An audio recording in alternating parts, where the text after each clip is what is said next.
এবারে টি-20 বিশ্বকাপে south Africa আরও একবার প্রমাণ করলো যে তারা 24 ফাইনাল হারলেও 2026-এর টার্গেটটা নিয়েই তারা এসেছে। গতকালকে সুপার 8-এর ম্যাচে ইন্ডিয়াকে 76 রানের বড় ব্যবধানে হারিয়েছে, যেখানে তাদেরই ঘরের মাঠে তাদেরই বিপক্ষে 76 রানের জয়টা কিন্তু মুখের কথা নয়। আর ইন্ডিয়া কিন্তু এবারে টি-20 বিশ্বকাপের সবচেয়ে হট ফেভারিট দল, আর তাদের বিপক্ষেই 76 রানের একটা দুর্দান্ত জয়।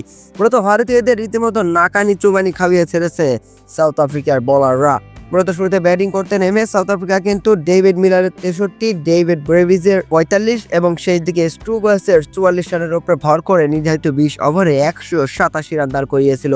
আর 188 রানের জবাবে ইন্ডিয়া ব্যাট করতে নেমে যেখানে শিবম ডুবের 42 রান এবং হার্দিক পান্ডিয়ার 18 রান ছাড়া আর কোনো ব্যাটসম্যানই কিন্তু সেভাবে রান করতে পারেনি। তারা মাত্র 111 রানে অল আউট হয়ে গিয়েছে 18 ওভার 5 বলের মধ্যেই। আর তাতেই কিন্তু সাউথ আফ্রিকা 76 রানের বড় জয় পেয়েছে সুপার 8-এ নিজেদের প্রথম ম্যাচেই।